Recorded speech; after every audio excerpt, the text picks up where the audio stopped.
Rather, lads, good morning, good afternoon, good evening, wherever you are in all parts of the world. My name is Cossy. We are back again, and welcome back to Cossy's Arsenal podcast. Happy 2022. Here we are on the second day of January 2022. We're going to be discussing lots of Arsenal stuff, lots of Arsenal transfers. And this could be the morning show. So we're going to be driving through whatever is happening around the club. Pierre-Emerick Aubameyang, we do have a bid at least from Newcastle, and Arsenal are believed to be talking to Newcastle about a potential move for the player Bruno Guimarez. Arsenal are set to get in their first bids for Bruno Guimarez, and a couple of other stories to discuss this early morning. Hit that like button, hit that subscribe button. Make sure you help me and the channel to get 100,000 subscribers in this year, because that is what we are going to be working for. And of course, let me know where you're watching from. Always really do appreciate you lads for tuning in and always giving me your verdict. So a couple of stories really, guys, to discuss today. Like I said, Pierre-Emerick Aubameyang is set to join Newcastle. Talks are ongoing between Arsenal and Newcastle. That has been confirmed. We're going to try to expand on that. According to the Mirror, there could be something like a possibility that Pierre-Emerick Aubameyang finds a way out of Arsenal. A couple of clubs have been interested. There is no seriousness abroad, but it looks like it's very serious now when it comes to when it comes to Newcastle. Talks have been held. We are still waiting for what is really going to happen. And of course, what is coming in from Italy just around 30 minutes ago, from France, they're saying Arsenal, one of those handful of clubs interested in signing in Lille midfielder Renato Sanchez alongside Milan and Juve. The player probably won't leave until the summer unless a big offer actually comes. We're also going to be discussing that. There is a green light, but it will depend on what the offer is. That is according to Dean James and a couple of other stories. So we are sponsored by the beautiful people at Melbet, and of course Melbet there do tell you that if you want to bet, if you want to earn some money, make sure you join them. Link is in the video description. Make sure you use that. 20%, 200%, is the bonus that you will be getting when you actually place your bets with them. So this afternoon or this early morning, what exactly are we looking at in terms of the news? Let's start off with Pierre-Emerick Aubameyang, right? Let's start off with Pierre-Emerick Aubameyang because again, that's one of the biggest stories that are really breaking through at the moment. After all the fiasco of New Year's Day that I really don't want to get into, and that's why I didn't really do the 16th Milan, because I just want to forget that that game through and through. So with Pierre-Emerick Aubameyang, the Mirror have actually broken the story, and they have said that Arsenal have been in contact and talks with Newcastle United. Newcastle, what they did is they proposed an initial loan deal for 6 months. That is until the end of the season, from January until the end of the season, and then that would see us get to sell the player to them on a permanent in the summer. And guess what? The price is right, 20 million. When I saw that, I was absolutely impressed. I think Newcastle, that is a very good deal from Newcastle to Arsenal. 20 million euros, 20 million pounds for Pierre-Emerick Aubameyang. I think, look, at the end of this season, how much will we get from Pierre-Emerick Aubameyang? You've got to think about it. It serves a lot. It really serves us a lot, especially by the fact that we are not going to be using the player anymore. it really serves a lot. So one, if he goes to Newcastle, Arsenal will be guaranteed that they will get that 20 million pounds, and I think that's a very good deal in terms of on the side of Arsenal. In terms of Newcastle, that's a very good deal for them as well. And Pierre-Emerick Aubameyang, he gets away from Arsenal. Newcastle get a striker because at the moment they do need any kind of help they can to survive relegation. I mean, I do not know what they're gonna do, but they really need a lot of help. So Aubameyang to Newcastle, for me, it is a very good deal, structured very well. It is an initial loan deal. So look, I think at the moment we are looking for any means to take away Pierre-Emerick Aubameyang, to give away Pierre-Emerick Aubameyang. We've offered him to a couple of clubs, Juve, Inter Milan, Barcelona. The problem is the wages, and that's why I think that this is a very fascinating deal for Arsenal, because again, to find a club that's gonna pay the wages of Pierre-Emerick Aubameyang, it's not going to be that easy. It's absolutely going to be very hard. But at this point in time, Newcastle, we know they can pay the wages. Actually, I think all the clubs that have been interested in Aubameyang, it's only Newcastle and PSG that I'm looking at as clubs that can pay his wages, which is close to 300,000 per week. Inter, we know they can't do that. They've sold Romelu Lukaku for 100 million, and they've taken in Edin Dzeko on a free. That simply that shows you their financial situation. Juve as well, at the moment they're even under investigation on their transfers in the recent years. So financially they don't look so good. Barcelona, they're the worst in terms of finances at the moment. So I think Arsenal need to look at this as an opportunity rather than selling to, because I think again Newcastle are not our rivals. They're battling a relegation, and Arsenal looking at the top four. We are looking at going back to the Champions League. Maybe 2 or 3 years to come, they will be our direct rivals, because they're gonna buy in players, they're gonna spend a lot of money. But that is for time to come. At the moment, there is nothing. There is absolutely nothing with Newcastle and Arsenal being direct rivals. There is nothing. We've beaten them convincingly in the first leg, and I'm telling you this. Yes, they have a manager that I really respect a lot in Eddie Howe, but we will beat them hands down in the second leg. I think they also know they're one of those clubs that Arsenal are going to beat home and away. In this season, in both legs. So Aubameyang crossing over to Newcastle, guys, that is a very good deal. Look, we can't get a better one. We can't get a better one, because this is a player that is really having lots and lots in terms of income, earnings as wages at Arsenal. So to dispose him of, it takes a lot. You need a club that is really desperate, and Newcastle at the moment are really desperate. But you also need a club that is willing to pay his wages and able. Those are two very different things. Barcelona wanted him, but you can see now, they are crawling slowly, trying to get Alvaro Morata. That is what they can afford. So with clubs that can pay Aubameyang's salary, it's Newcastle, it is PSG. Those are the two clubs I can trust at the moment. And PSG will they want to take him in January? Absolutely not. Maybe a summer move that could be impressive. But the other interesting part of it is that they're willing to offer 20 million at the end of the season for Pierre-Emerick Aubameyang. Take it. Definitely take it. I mean, that 20 million pounds, take that 20, take that 20. We are going to sell Ainsley for around 12 million to Roma. So that is around 32 million already. Getting a central midfielder, go get Bruno Guimarez. Just add 8 million. Go get Bruno Guimarez. As simple as that. So lads, let me know what you think about Aubameyang to Newcastle. Is it a threat for you, or do you think it's an opportunity? Because for me, it is just an opportunity. I think Arsenal should be taking it, all day long. I'll take that opportunity all day long. Now, the other stories, coming through. today is Eddie Nketiah has actually decided that we will be going to Germany. Now we know, he rejected a new contract at Arsenal, and Mikel Arteta has been really struggling to keep him. But Leverkusen, it looks like the team's, it looks to be the team that he will be joining. Leverkusen again now very keen to sign, Eddie Nketiah.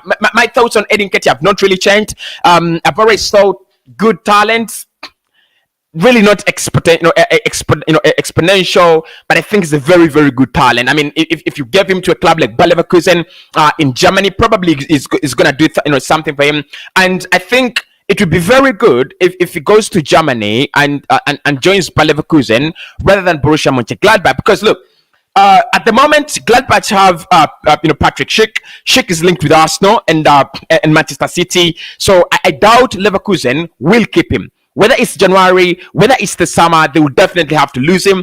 And I think they just need someone who can replace him, very well. Eddie Nketiah, for me, if I'm a Bayer Leverkusen, from a Bayer Leverkusen perspective, Eddie Nketiah, perfect. I mean, when you look at Patrick Schick, he's 25 at the moment, and he's having one of the best years of his life. But if you look at Eddie, if he can have 1 or 2 seasons settled very well in Germany, he can also be that kind of player. He can also be that kind of striker that Leverkusen will be really enjoying. So I think Arsenal need to decide as early as possible. Balogun out on loan in January. That video is coming up, very soon. Arsenal confirmed, January business. That one's gonna drop very soon. We will be talking about the likes of Balogun, the likes of Ainsley, and a couple of other players that we expect to come in. But I think Eddie is another very difficult decision to take, especially now that the manager says he loves him, he wants him to stay. It makes things even very difficult for the player, because if Arteta doesn't say that, then it's easy. Eddie Nketiah signs a pre-contract with the German Bundesliga side, that is Leverkusen, and then he joins them in the summer. But now it's more like the player is at crossroads. He doesn't want to betray the manager, who claims that he's in love with him and is in love with the kind of style he's actually providing Arsenal. But again, he's not giving him game time, so he's thinking about his career. He's thinking about a paradise where he's gonna be getting game time. For me, at Leverkusen, at Borussia Mönchengladbach, he's gonna get that game time. He will get that game time 100%. He needs to move on. He's not getting any younger. If you look at the likes of Martinelli, the likes of Odegaard and Smith Rowe, there is no way Eddie Nketiah is going to be fitting into that team. Arsenal are currently looking at a host of strikers. Around 6 to 7 names have already been linked with the club. The Athletic confirming around 5 players that are already on the transfer list. Seriously, Eddie needs to go, and I think Leverkusen will be a very good deal for him. So let me know what you think about Eddie and Leverkusen. Of course, what I've seen with this channel is there's so many ruthless people who never think about players, but I do think about Eddie, and I said it last summer that this is a deal that you have really to be very careful, because again, Eddie has dedicated some of part of his youngest years and all his development process has come through Arsenal, so you've got to think about it in that regard. The other stories are from France as well. Away from Germany, flying to France. We are linked with 2 midfielders, and it's quite fascinating now. Really fascinating. So the latest is from Lille and Renato Sanchez, but the main topic is from Bruno Guimarez. Now, what is happening is Arsenal, Edu actually, is in intensive talks to try to sign in Bruno Guimarez as early as January. That is what Arsenal are trying to do. Reports in France actually indicate that Arsenal are desperate to bring in a midfielder, to bring in a holding midfielder, with players like Douglas Luiz, with players like Bruno Guimarez, with players like Denis Zakaria, all being considered for a January transfer move. But what is even fascinating today is that Arsenal are being reported that they want to bid. They are set to bid in for the man himself, Bruno Guimarez. Edu is considering to pay 38 million euros, very, very close to 40 million pounds. That is what, very, very close to 35 million, million pounds. That is what we are trying to do. We are trying to, bid 38 million euros. Now, look, the price that was set by Brazilian outlets is not the price that Lyon have said. Lyon have actually not come out and said price, but Brazilian outlets do believe that around 38 million euros will be just enough to get the player at the Emirates Stadium. Lyon have, this is one of those very, very interesting transfers because Lyon, again, Jean-Michel Aulas, at this point in time, he would come out and back. He would come out and trash all these reports, but it's so quiet. Really, look, listen. It doesn't mean anything. I'm not really trying to say that because Jean-Michel Aulas is very quiet, he's gonna sell the player or things like that. But I think Lyon know that they need to sell in order to survive. I mean, that is their motto. Dortmund, Lyon, Ajax, and a couple of other clubs. I mean, Arsenal, we've been there before when we saw the likes of, Sami Reef, Cesc Fabregas, Alexander Song, Robin Van Persie, Alexis Sanchez. We've been there before. We've been there, we've been there, at the point that you need to sell to survive. I mean, we've run that kind of model before, and it is really, really, really so demanding that every season, almost every 2 transfer summers, you've got to sell a player. That is if you can sell. Look, at Dortmund, they've sold Jadon Sancho last summer for around 85 million pounds. So that means in this summer, whether they sell or they do not sell, they can survive because again, they do not run a very, very huge budget. They don't run a very, very expensive budget. But with Lyon, when did they last sell, a decent player? I think it's high time. It might be either Houssem Aouar, Lucas Paqueta, or I mean, there are a couple of players there at Lyon, but I think it's Aouar, Paqueta, or Bruno Guimarez. Can they let go of Lucas Paqueta? I don't see that happen unless, a very, very huge offer comes in. Lyon, what I expect is that they won't be moved by a January move for the player until the summer. They will try to hold on. They will try to hang on because again, they're not going to really sign in players in January, are they? They're not really going to sign in players, in January, and they will sit back and hope for one or two things. One, they'll hope that the player continues in fine form, doesn't pick up an injury, and goes into the summer as a very, very hot project. Of course, we know that we're having the World Cup coming up. Right there, I think they're unlucky because they might need to sell him before the World Cup starts. Because look, it's gonna be fascinating because if the league ends in May, and then we have the World Cup in November, that means the World Cup will be in between the season. So I mean, it would have been so fascinating if they could sell him during the World Cup, because you never know, his price could just explode during the World Cup. But again, they can hope that we keep the player until the summer, and let's see how many clubs are interested, because at the moment it is only Arsenal. There is no competition, and with with that kind of environment, Arsenal always going to push you, or any club is going to push you against the wall because there is no competition. They are the only clubs that are interested. But in the summer, you never know. Maybe there could be a Newcastle there. There could be a Real Madrid there. There could be Barcelona there. There could be any club that come in for Bruno Guimarez as well. But I think it's a very, very good strategy from Arsenal. Try and fail, but never fail to try. I think that's what we're trying to do. The chances of signing Bruno Guimarez in January are very, very low. I mean, they're not low. They're slim. That's the word. They're very, very slim. But we've got to think about it. We've got to give it.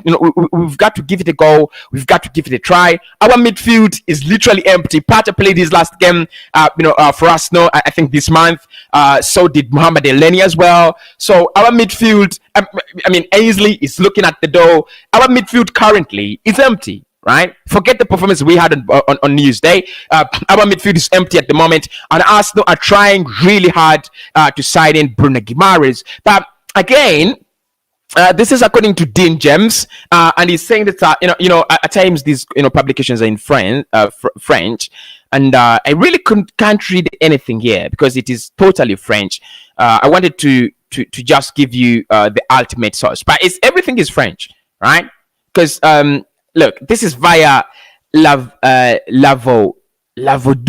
And look, I've retweeted this. Follow me on Cossy. That is my Twitter handle. Follow me. Just look for Cossy. That is my Twitter handle, and then you'll be able to get these latest stories. Because look, this is French.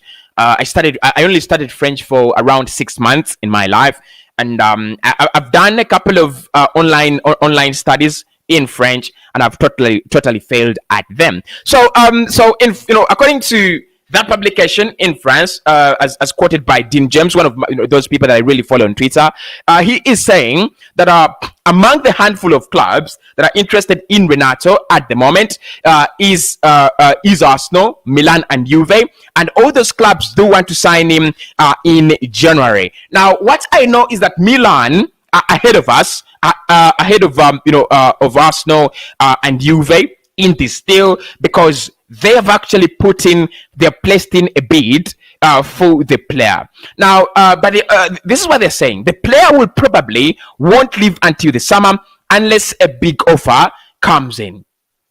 Lille at the moment are valuing Renato Sanchez at around 38 million euros as well. It's the same money that we will use to get Bruno Guimarez. Because again, Guimarez in the summer was 25 million euros. That was his valuation. If it has gone up by 15 million, that's fair enough. That's absolutely fair enough.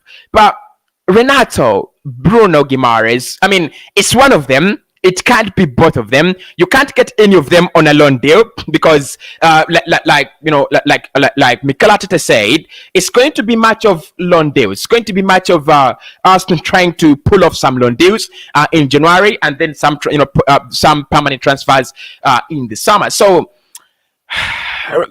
Renato, good player, but with Bruno Guimarez, with a chance to sign Bruno Guimarez, I'm going to turn a blind eye on Renato Sanchez. I think we have a perfect player. We have a perfect prospect in Bruno Guimarez. We just need to give him time. We just need to give that transfer time.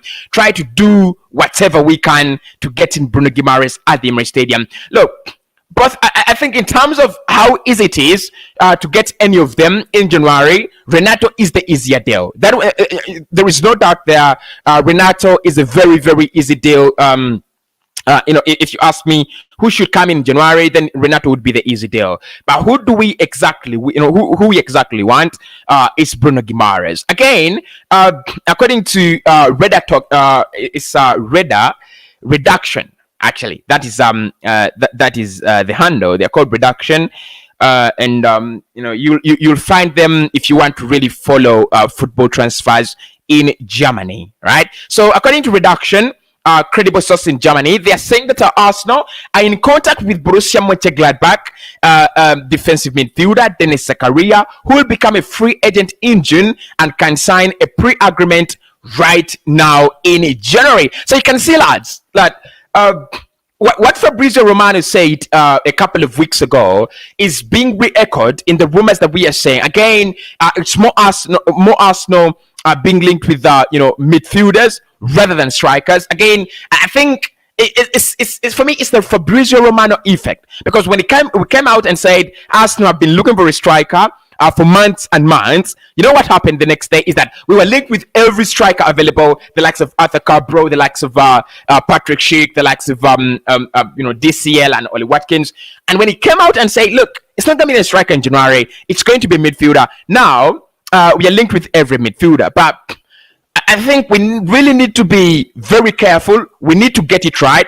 And I think to get it right, as Arsenal in January, I mean, we better do a loan deal and then sign in Bruno Guimarez in the summer. If we can do that, I think that will be an absolutely very, very good deal. But of course, lads, let me know what you think about that, in the comments below. What you think about the latest Arsenal rumors and links around the club. And I'll be very, very glad to let you know what is happening around the club as well. Shakira says, good afternoon, Cossy. You're the best man. Roger says, good afternoon, Cossy. Lawrence says, this is Lawrence from Doha, Qatar. Henry says, we should buy Guimarez and Sanchez. It's a good partnership. I think you can't. I think we can't. Look, I've got no problem with having 10 quality players in one position, but you've got to think about it. We do have a couple of priorities to deal with right from January, and moving into the summer. We shall need a backup goalkeeper in the summer. We shall need a backup right back in the summer. We shall need we shall need a backup defender if Saliba. It will depend on what happens with William Saliba. If Saliba decides to leave Arsenal in the summer, then we'll need to get in someone who's so good as a backup player. Yes, Rob Holding is doing it very well, but look, I don't think he's at that level. I don't think he's really developing at the same level as the rest of the team. So there's so many priorities. And when you look at Renato and Bruno Guimarez, both of them are 24. They're going to cost you the same amount of money, 38. I doubt Arsenal will pay 38 million euros for two players. That is a total of around 80 or 78 or 79 million euros for one of them to be on the bench and then the other to be starting.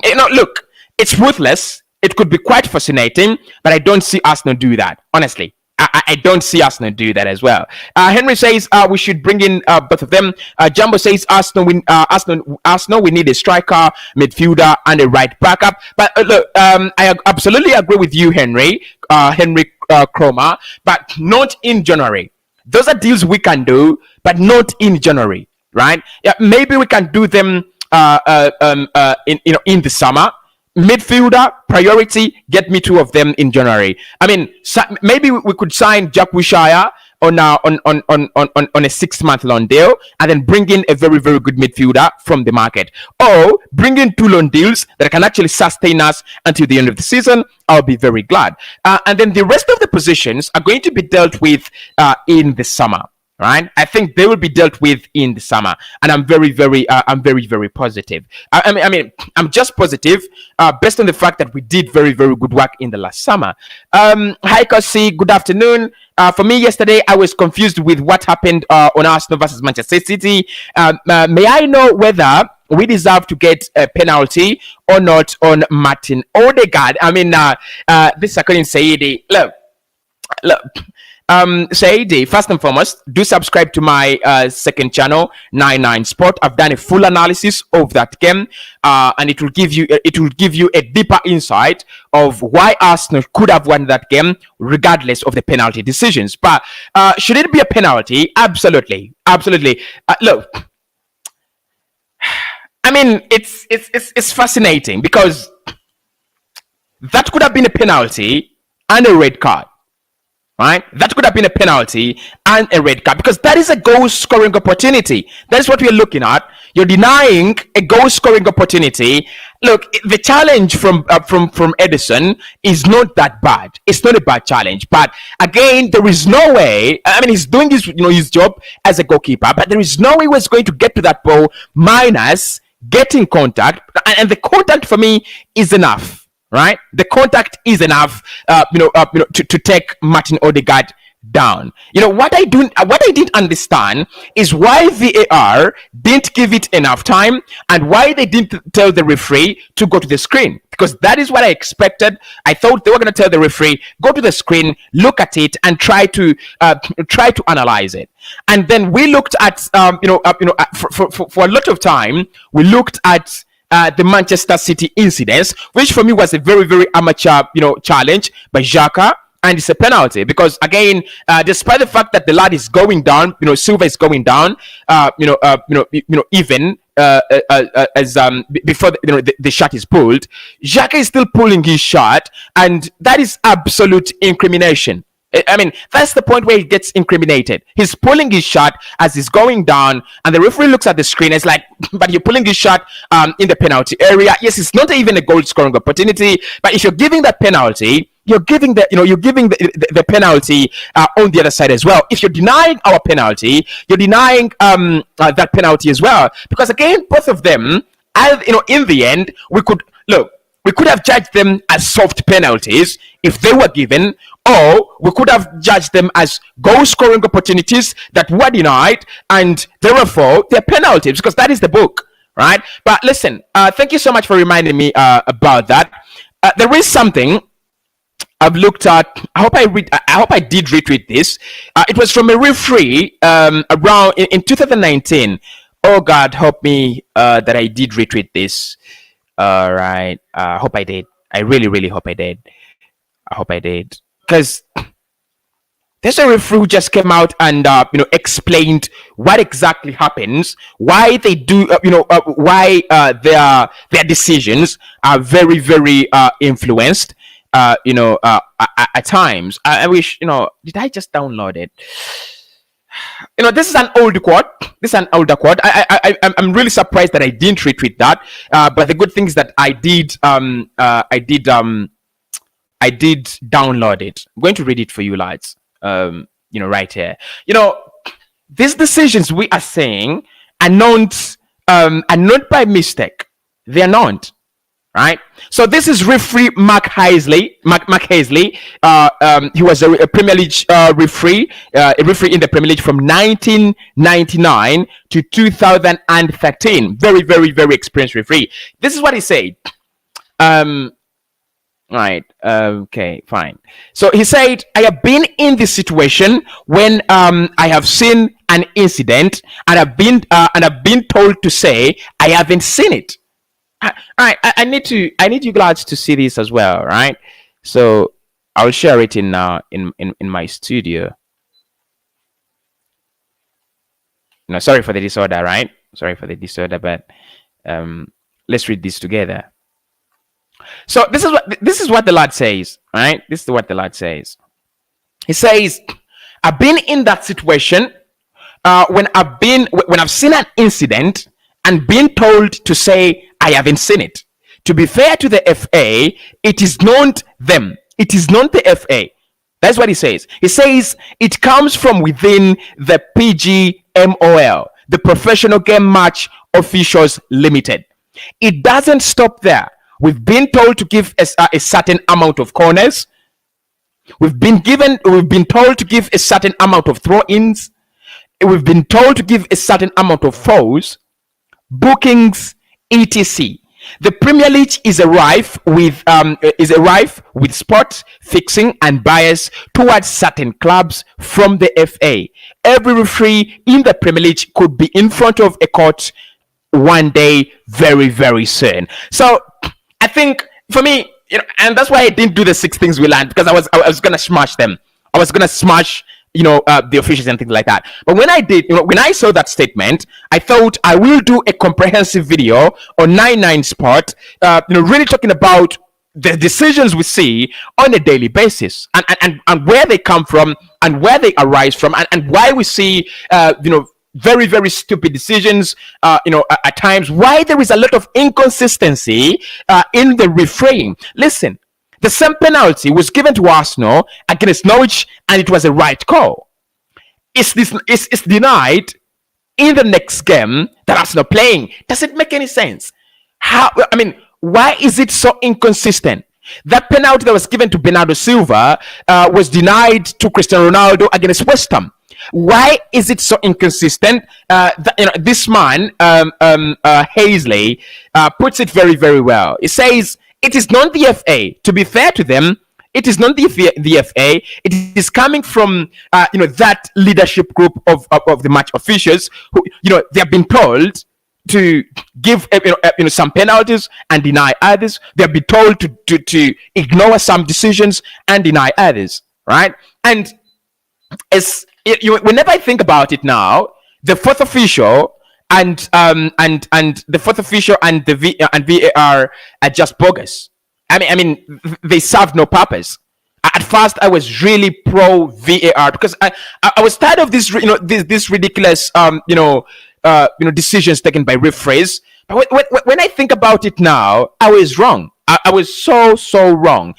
Let football have its own mistakes. Naturally, it's okay. Look, if a referee, because again, in 100%, okay, 99% referees, when Jacob does the challenge, if the referee is close enough, they will give that penalty, right? I would be okay with that minus VAR. 99% referees looking at that Martin Odegaard challenge, that Ederson challenge on Odegaard will give the penalty. I will be okay with that. All right. So, should it be a penalty? 100%. The likes of Rio Ferdinand, I've thought about it. I've rewatched that thing. There is a camera angle that shows that it is Martin Odegaard that was actually, stepping on Ederson. But that doesn't make any sense, absolutely, because you know what? Martin Odegaard is actually on the ball. He is in action. And, if you look at that, he takes the ball away. And maybe at first I thought maybe it's not given as a penalty, because when Martin Odegaard tries to get away from Ederson and it's very, very close to the line, maybe that takes it away from being a goal scoring opportunity, a clear-cut goal scoring opportunity. That is what I thought. But when you look at the footage from and the camera angles from BT, which were provided minutes late after the game, it's a penalty. There is no way. There is no way you're getting to the ball. When the players perfectly place themselves in between, right? Maybe they've told Stuart Atwell that today do not give us a penalty. We've given them around 4 penalties this season. Don't give them penalty. Maybe because for me there is no way you're convincing me that is not a penalty. But then, lads, let's move on. I would love to move on, definitely, personally. I would love to move on. But anyway, thanks everybody for watching in. Make sure you hit the like button. Our target this year is 500 likes per video. So make sure you do get that done, as simple as that. Keddy says, how are you, Cossy? Keddy Stephen, live in Uganda, Kampala. Thank you so much. Shakira says, let my Auba go to Newcastle. He will help them and get playing time, because I don't think Arteta will give him a second chance. And then he says it will be very, very good. Shakira says it will be a very, very good deal for Arsenal to bring in for Arsenal and Aubameyang to go to Newcastle. Stephen says, let Arteta sign Sanchez and Vlahovic. Vlahovic is a complicated deal now. Yeah, Vlahovic is now a more complicated deal than it was. Shakira says, let's go for Bruno or Sanchez, but not two. Yeah, I think it's not going to be both of them. Cossy, how about Awa? These are going to shock her. Asamoah. Have you seen Awa's statistics this season? Not statistics really, but heat maps and average positions. He's playing as part of a front three. And that is one of the reasons I really loved Asamoah. His versatility. I mean, he plays now as because in that midfield, Lucas Paqueta plays as a 10, and Awa is now slightly playing as an 11 in that Emile Smith Rowe role. If you've seen what Emile Smith Rowe does at Arsenal, and then in the pivots, it is Bruno Guimarez who is taking up the role that Asamoah would be taking up. But what is interesting about Awa is that right now he's really, really settled in, and if you're going to go back for in the summer for him, it's not going to be a bargain. It might not be a bargain like we want it to be. But can he join Arsenal?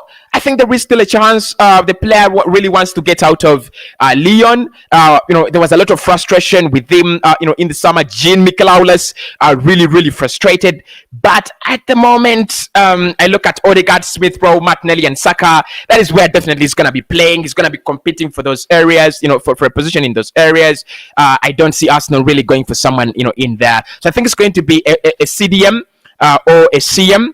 In the summer, and then a striker. So Awa at the moment, that deal, unless new links come, I'll be letting you know. But at the moment, there is nothing from Asamoah. Shoka says he is from Zanzibar. Pick up to to you people from Zanzibar. Kira says, hello Cossy, thanks for the show. I'm watching from UG. We love you. Thank you so much, Christopher. Karai says we are 2 or 3 signings away from becoming world class. Bring it on. 2 or 3 signings from becoming world class, and 2 years. Yeah, and 2 years. Because look, what makes a quality side quality is the ability to do very good things consistently for over a repeated period of time. It's what has made Liverpool quality and world class. It's what has made this City side quality For the last 5 years, they've been good. They've been performing at that top level day in, day out. It's what has made clubs like Bayern world class. So what I think this Arsenal side, let's say that this is our second year playing, trying to be a world class side. Last year, it was more of us struggling and finding our problems. This year, it is us solving our problems. Next year is going to be how consistent can it be? How consistent can we be? And then the year after that, can we now challenge? I think after 2022 and 2023, I will be expecting Arsenal to be challenging, for titles, for silverware. But today, top 4 is enough. Top 5 is enough. Next year, top 4, 2024, top 4. And a trophy and a big trophy, probably Europa League, probably.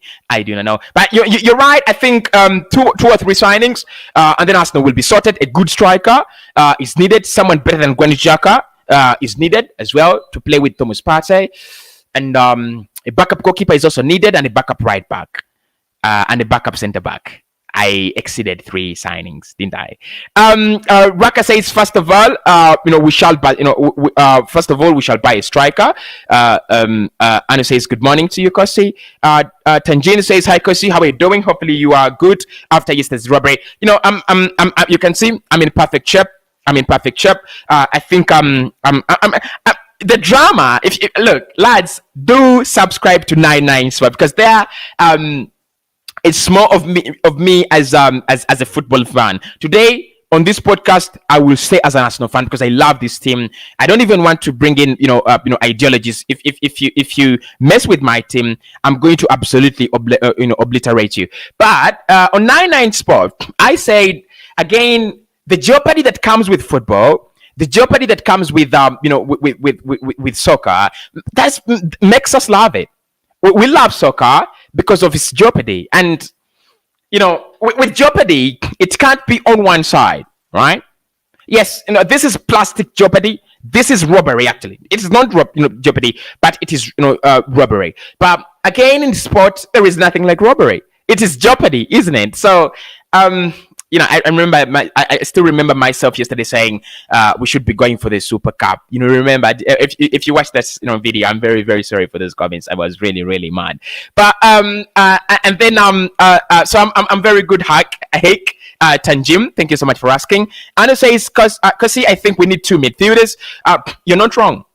Anu. We must get in someone who replaces Mohamed Elneny. The beauty with Elneny, and I think it's going to be the same thing with Aubameyang Lokonga, is they're very, very calm players that wait for their chance, wait for their opportunity on the bench, and when they get it, they will take it. Absolutely. So I think we need 2 midfielders. You're right. And Tijin says we need some experienced players at top level, and then we are set to dominate. You're right. I think on top of the young squad, on top of the young quality that we are having, if we can add some quality players, if we can add some quality, midfielders with experience, that would really improve this side massively. And Anu is happy to be back here, and I'm happy to meet Cossy again this year and more growth for this channel. Thank you so much, Anu. I'm definitely very, very glad to hear those very, very kind words. Anu, I do have your jersey. Make sure you contact me on Twitter. It is Cossy, right? It is Cossy. Contact me. And then Bex Ghana 81 says we lost that game, ourselves. I said that on 99 Sport. I said that on 99 Sport, that the magnitude at which Manchester City won that game is so small. It is very, very small. Arsenal will blame themselves, and we will blame ourselves around 70% because the chances we had, we didn't take. When you're playing a top side, but again, those are the qualities of a young side. You're learning, yeah? You're still learning. When you're playing a team like City and you have them under, locked in under pressure, you've got to take your chances because for them, they can produce a masterclass any minute. I say that on 99 Sport. I was very objective. If you watch that video, and many people have really watched it, and I think if you've watched it, make sure you let others know. It's a very, very good video. Very good video. Today we'll be reacting to Chelsea, Liverpool, and Manchester United as well. They'll be taking on Wolves. We'll be reacting to those games as well. I didn't do previews because I was really, really tired and frustrated with the game. That's an excuse, isn't it? Daniel says, hello, how are you doing? Our players getting their faces stamped on and nothing happens. That's according to BX Ghana.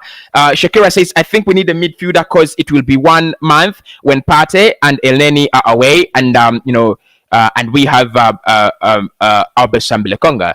I think think about it in this way. Partey is going to play a very big role for Ghana. So imagine if Ghana get to the finals of the AFCON. That means it's going to be a lot of burnout. It's going to be a lot of fatigue. Because again, in Africa, I speak with a lot of authority because I played football in Africa. It's very physical. Very, very physical. Look, I think there is one advantage. It is tournament football. The pace at which tournament football, runs is a little bit slower as compared to the Premier League or league football. But it's so physical in AFCON. It's so physical down in Africa. So if there is any chance, any little chance that we can get in 2 midfielders, let's do that. You never know. Dick Steven says, Cossy, bro, join, let's summarize the whole story for me, but about this bit, please. Thank you so much. Okay, Dick Steven. So what is happening at the moment? Edu is in intensive talks with Lyon, trying to seduce them to sell Bruno Guimarez in January. He is preparing a 38 million euro bid, according to reports coming in from France. And we could see either that bid turned down and we wait for the summer, or maybe we could have some success and we see the player joining in January. High chances are that Arsenal will have to pay something really, how is it called? A price that is unrefusable, right? Something that Lyon cannot refuse. But at the moment, Lyon would love to keep the player. So that's what is happening. Minaj says we all should be proud of the young team. EPL. We are. Look, if there. Look, I've seen. Was it Troops? Was it Troops that was telling Gabriel Martinelli that he used the word that I can't use at the moment because I'm now sober. But he says he was cautioning Martinelli. But for me, I don't really caution Martinelli. Yes, he should have scored that chance, right? But I'm asking myself, if you rewatch that chance, why is Stuart Atwell running recklessly? I mean, it's a ball. The ball bounces out, and Stuart Atwell runs in front of Gabriel Martinelli. I have rewatched that footage. What is he trying to do? There's a lot of space. There are not so many players. He can clearly see what's going on.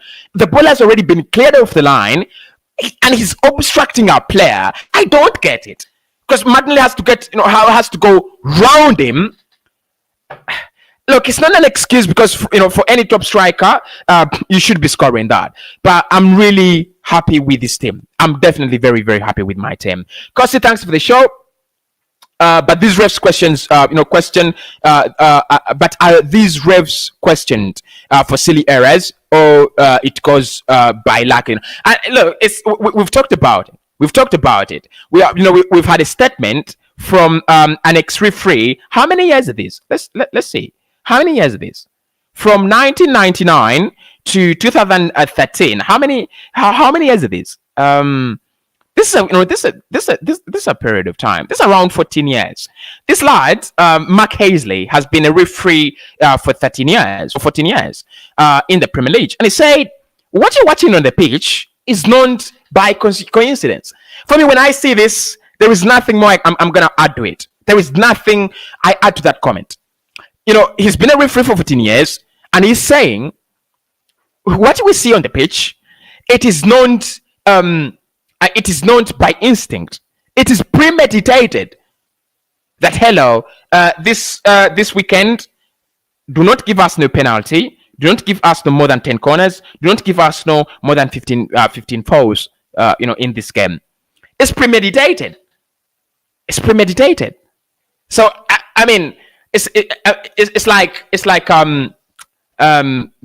you're if you get orders from the president to kill, then who questions you? I mean, that's it. So the Referees Association is responsible for the crap that we are seeing.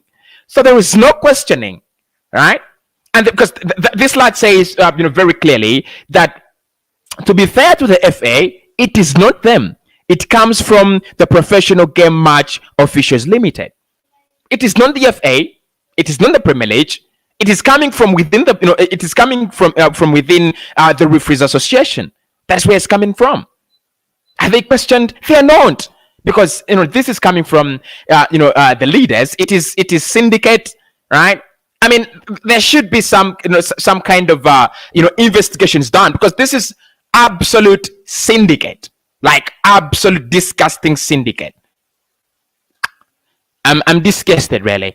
Yasin says, "Hey, Cossy, Happy New Year." To talk about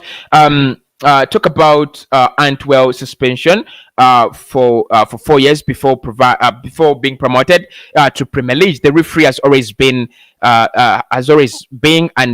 good at doing such mistakes. That reminds me, Yasin, thank you so much. That reminds me of the comments of Jude Bellingham when Borussia Dortmund were actually robbed in one of in the biggest game in Germany.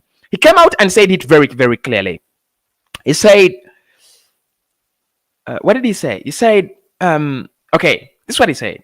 I'm not going to quote because I can't remember the quote very well. But he said, what do you expect if you give the biggest match in Germany to a referee that has a history of corruption? I mean, it's as simple as that. It's as simple as that. For me, these referees, they shouldn't be getting, such games. They shouldn't be. They shouldn't be. Give him Brentford, Norwich, because that is a relegation decider. They could stone him to death. I could care less. Give him such games. Give him West Ham. Give him West Ham what? Give him West Ham Norwich. Those games that no pressure, right? But they're not. He's not even qualified for me for such a game. It shouldn't be there. And the VAR, where the fuck was, it was. It's so disgusting. Tangent says, continue or Guimarez. Who do you want for January? If it was given up to you, it's Guimarez all day long. Because look, Guimarez is a long-term deal. Guimarez is look, you're signing one player to cover for immediate call, but also to cover for what you would call long term, right? So you're hitting two birds with one stone. I mean, it rarely happens when you hit two birds with one stone, unless you're really, really a genius at that, a target. But it's Guimarez. Why I would want Coutinho, and I say that in the Coutinho streams, and I'll say it again when he signs. Hopefully he does, because he's said to be our first signing, because Mikel really, really loves him. I say that if we can't get the player we want, then go for Coutinho on a loan deal, and then wait for Guimarez in the summer. But Guimarez, definitely. Guimarez all day long. Brock says, Cossy, we need Saliba back. Yesterday we suffered a red card for Gabriel. What about Ben also? What about Ben also get injury? What should we do? Yeah, definitely. We need top centre backs to cover up. We need top centre backs to cover up. I think it will be with Pablo Mari leaving. When Pablo Mari leaves, I say this and I'll say it again. With a club like Arsenal, in our situation at the moment, it is not easy. Because look, you're not playing anywhere in Europe. That means most of your players are lacking game time. But if you're playing in the Europa League, just imagine if we were playing in the Europa League, William Saliba could have stayed and then played in the FA Cup, which begins soon, played in the Carabao Cup. He's a top defender. I trust him. And he will be playing in every game in the Europa League from start to the final. Right? So if you think about it, let's get back to Europe, and then we can discuss having quality players on the pitch and quality players, as backups. Isaac says, I think Coutinho would be a very good deal. And then Tanjim says, that ref needs to go to the League One of English football. He isn't capable of officiating in the Championship. DK Steven says, I hear about Coutinho coming. Why coming to us in his worst form? He will be another Willian in his and he's aging. Go for young blood, and you form them what you want. You cannot bend an old tree, it will just break. I think Coutinho, lads, let's say this. Hit the like button, people. Make sure you're hitting the like button. Thanks everybody for watching in. I'm really, really glad that I can have it, a chat with you, every time I tune in. But I think with Filippo Coutinho, it's an old tree. Again, if you decide to bring in proverbs, old brooms do sweep very, very clean. But I'm not really going to debate with you on this. I know what you're talking about, and that is my view. But I'm only saying that if Arsenal fail to bring in a midfielder, then Coutinho can work as a hack. Just a simple hack.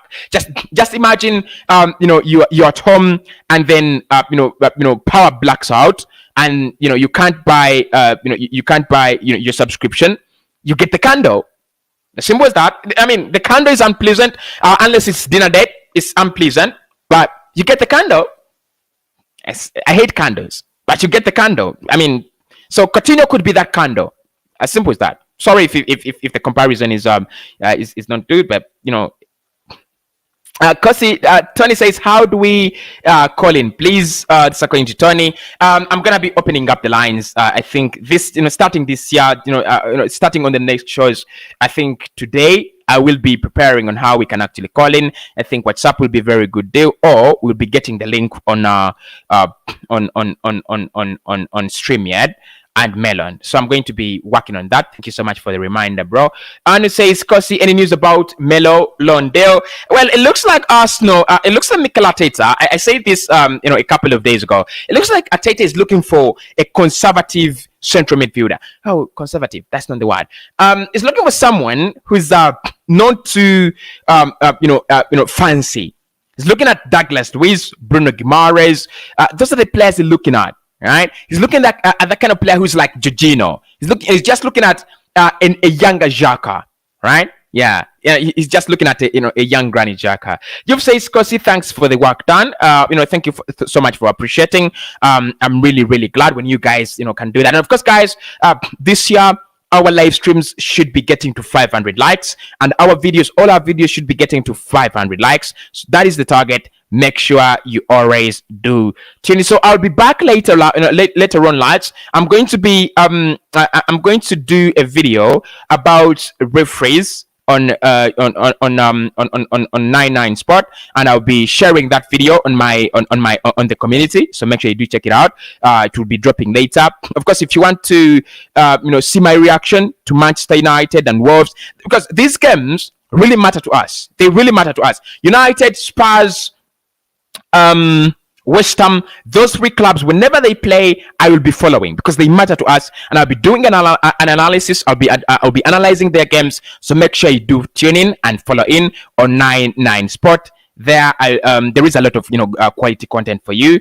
Then of course I'll be ranking Arsenal players on the channel. I'll be ranking Arsenal signings on the channel. I'll be doing a lot of Arsenal stuff there on that channel as well, and of course more footballing content. Make sure you do tune in. I'm gonna send a happy new year to 20 people, and I'll start with Stephen. Happy new year to you. Yusuf, happy new year to you. Tony, happy new year to you. Anu, happy new year to you, my man. Chris says, Chris Mwaka, happy new year to you.